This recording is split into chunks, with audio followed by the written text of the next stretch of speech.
सबको जय मसीह मेरे वसीह भाई बहनों।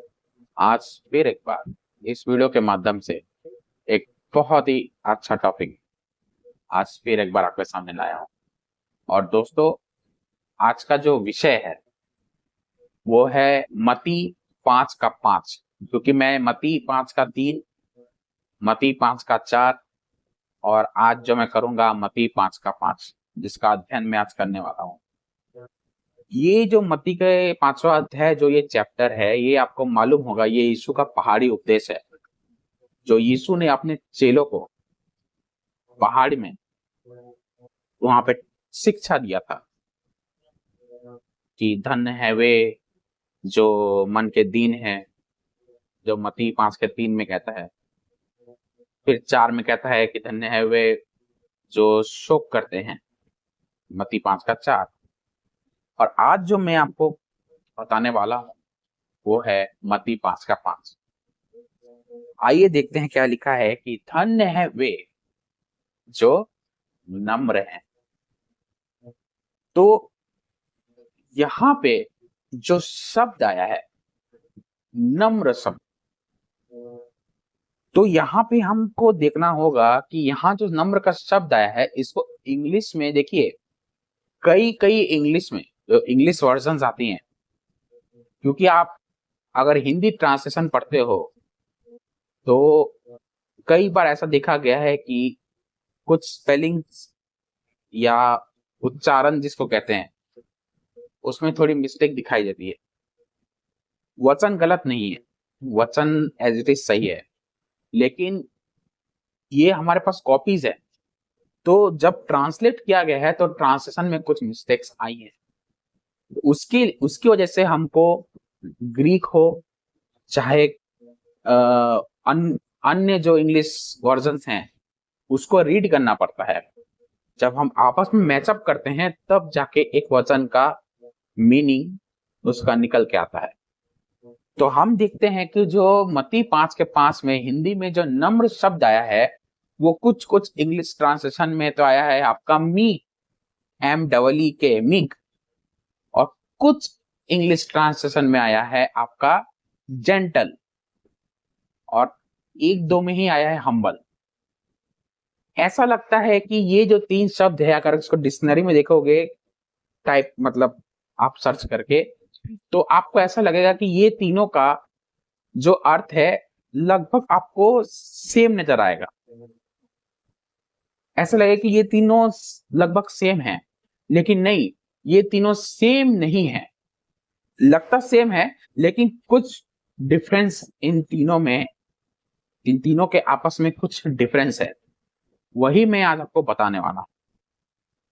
और ये जो 3 शब्द हैं इसके बारे में आपको बहुत जरूरी है जान। तो आइए शुरुआत करते हैं। जो नम्र शब्द जो हिंदी में आया है उसका इंग्लिश में पहला शब्द आया है मीक। ये तीनों आपके ग्रीक ट्रांसलेशन जो यीशु के टाइम में जो ओरिजिनल ट्रांसलेशन है आपका ग्रीक का, उसमें ये तीनों चीज आया है आपका मीक, दूसरा आया है आपका जेंटल, तीसरा हम्बल। तो मैं आज आपको एक एक करके मैं आपको बताने वाला हूं कि मीक का अर्थ क्या है। मीक का अर्थ ये है कि जो लड़ाई से बचने वाला, मतलब उसके स्वभाव में ऐसा होता है कि वो लड़ाई झगड़ा पसंद नहीं करता, और ना ही दूसरा लिखा है कि उकसाने पर भी प्रतिक्रिया ना देने वाला। बहुत लोग होते हैं कि एक दूसरे व्यक्ति को उकसाते हैं, मतलब लड़ाई करने में या कुछ उसके बारे में कुछ गलत सोचने में। तो जिसको बोलते हैं ना उकसाना, दूसरे के प्रति जिसको कहते हैं भड़काना, वो उसके स्वभाव में नहीं होता। तो पहला क्या नहीं होता कि वो लड़ाई से बचने वाला होता है, मतलब वो लड़ाई झगड़ा पसंद नहीं करता, वो जहां भी लड़ाई देखता है वो वहां से भाग जाता है। दूसरा क्या होता है कि वो भड़काने वाला नहीं होता। तीसरा क्या होता है, सहने वाला। जो हर चीज को बर्दाश्त कर लेता है, जिसके अंदर वो बर्दाश्त करने की क्षमता बहुत ज्यादा होती है, सेल्फ कंट्रोल जिसको कहते हैं, वो हर चीज को बर्दाश्त कर लेता है। उसके प्रति कोई कोई बदनाम कर रहा है तो उसको सहन कर लेता है, कोई बुराई कर रहा है तो उसको सहन कर लेता है, कोई उसको कुछ भला बुरा बोलता है तो उसको सहन कर लेता है। हर चीज में उसका एक सेल्फ कंट्रोल होता है, वो बर्दाश्त करता है हर चीज को। तो उसको कहते हैं मीक। अब आते हैं जेंटल। जेंटल का मतलब क्या है? जेंटल का मतलब ये है कि उसका जो व्यवहार होता है ना, व्यवहार, उसके व्यवहार में कोमलता और नरमी होती है। उसके व्यवहार में, उसके चाल चलन में क्या होता है? कोमलता और नरमी होती है। दूसरा, दूसरों के साथ मधुर और शांत व्यवहार करने वाला। क्या होता है? शांत और मतलब उसके स्वभाव में ऐसा होता है कि वो दूसरों के साथ बहुत शांत व्यवहार करता है। उसके स्वभाव, उसके चरित्र बहुत अच्छे हैं। और कठोरता, कठोर व्यक्ति नहीं होता, मतलब वो कठोरपन नहीं करता। चाहे वो ऑफिस में हो, चाहे वो अपने घर पे हो, चाहे वो रोड पे हो, चाहे कैसा भी हो। मैं पुरुष और स्त्री दोनों की बात कर रहा हूँ। उसके स्वभाव में ऐसा नहीं होता। तो वो सबसे पहला होता है कि वो जो अपना जो व्यवहार होता है ना, वो व्यवहार बहुत अच्छा करता है। मतलब उसके स्वभाव में उसके कोमलता रहती है, उसके व्यवहार में। जब लोग उससे बातें करते हैं तो उनके उनके दिमाग में या उनके हृदय में ये नहीं आता है कि ये व्यक्ति बहुत घमंडी है। बहुत कोमल व्यवहार करता है और उसके वो दूसरों के साथ मतलब अच्छी अच्छी बातें करता है। मतलब जितना उचित है, जितना उसको सही लगता है, उतना ही वो बातें करता है। मतलब बैड लैंग्वेज में या अपशब्द उसके मुंह से नहीं निकलता, या खराब जोक्स, गंदी बातें उसको देख के ही इसको देख के ही लगता है कि हाँ एक जेंटल पर्सन है। तो ऐसा जो व्यक्ति होता है उसको कहते हैं जेंटल। उसके स्वभाव में जेंटलनेस है। जैसे हमारे यीशु था, ना ही यीशु किसी से फालतू बातें करता था, ना ही यीशु को किसी से फालतू कोई मतलब था, ना ही यीशु किसी को गुस्से से या क्रोध से या गाली गलौज देके कोई बातें करता था। उसके स्वभाव में ऐसा कुछ नहीं था। और ना ही वो किसी गुस्से गुस्से से किसी को देखता था, ना ही उसके दिल में किसी के प्रति नफरत थी, ना ही वो हिंसा करता था, ना ही उसके मन में कोई जलन थी। उसी को कहते हैं जेंटल पर्सन। वो किसी को उकसाता भी नहीं था या भड़काना, या अगर मतलब उसको तो शास्त्री फरीसी जब यीशु को इतना सब कुछ बोलते थे, वो उसको उसको कोई फर्क नहीं पड़ता था। जबकि उसको क्रूस क्रूस पर भी टांग दिया, तब भी यीशु ने बोला कि पिता इसको क्षमा कर, इसको ये नहीं जानते कि ये क्या कर रहे हैं। तो सोच के देखिए कि वो किस प्रकार का यीशु मसीह जब इस पृथ्वी पे था, वो किस प्रकार का व्यक्ति था। आज उस यीशु से आज हमको और आपको काफी कुछ सीखना चाहिए, क्योंकि वही तो है हमारा उद्धारकर्ता। आज यीशु से ही अगर हम नहीं सीख पा रहे तो हम किससे सीखेंगे? क्योंकि मनुष्य आज अगर आप बहुत लोग होते हैं कि आज बाहरी लोगों से इंस्पायर होते हैं, जो अविश्वासी लोग हैं उनसे इंस्पायर होकर अपने जीवन में वो लागू करते हैं। लेकिन ये बिब्लिकली बिल्कुल नहीं है। पौलुस उनको अनुसरण करने के लिए कहता है जो मसीह के अनुसरण करते हैं, मतलब यीशु के, उसको कहता है पौलुस अनुसरण कर। लेकिन आज हम किसको करते हैं? जो यीशु तक को नहीं जानते। बहुत सारे मसीह विश्वासी ऐसे हैं जो यीशु तक को नहीं जानते, ये तो मानने की तो दूर की बात, उनको फॉलो किया जाता है, जैसे बॉलीवुड स्टार्स, स्पोर्ट्समैन और ऐसे बाकी कई लोग। तो आज हमको क्या करना है?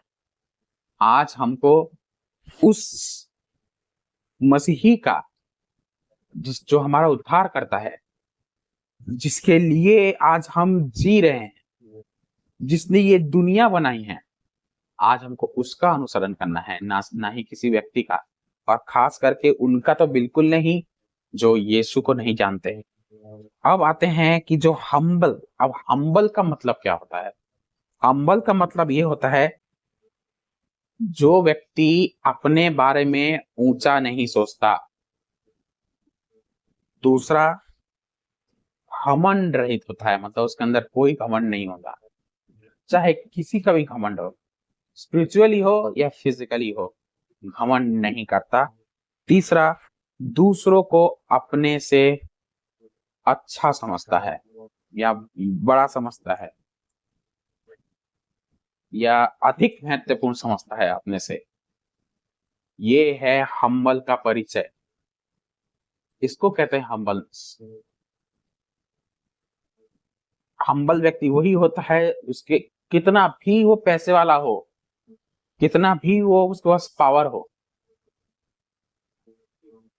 वो वो उसका इस्तेमाल बिल्कुल दूसरों के प्रति नहीं करता, वो शो ऑफ नहीं करता, उसको वो उसके अंदर वो घमंड ही नहीं होता, वो अपने से किसी को छोटा आकलन नहीं करता। ये है हम्बल का परिचय। हम्बल व्यक्ति वो होता है जो जो दूसरों से अपने अपने से दूसरों को सर्वश्रेष्ठ समझता है, महत्वपूर्ण समझता है। जैसे यीशु मसीह किस प्रकार का हम्बल था, जब आप इफिसियों के उसके दूसरा अध्याय में जब पढ़ोगे, पौलुस कहता है कि अपने से दूसरों को बढ़कर समझो। इसका मतलब पता है क्या है? इसका मतलब यह है कि अपने से ज्यादा महत्वपूर्ण आपको दूसरों को समझना है। ऐसा क्यों? क्योंकि यीशु मसीह ने क्या किया इस जगह पे?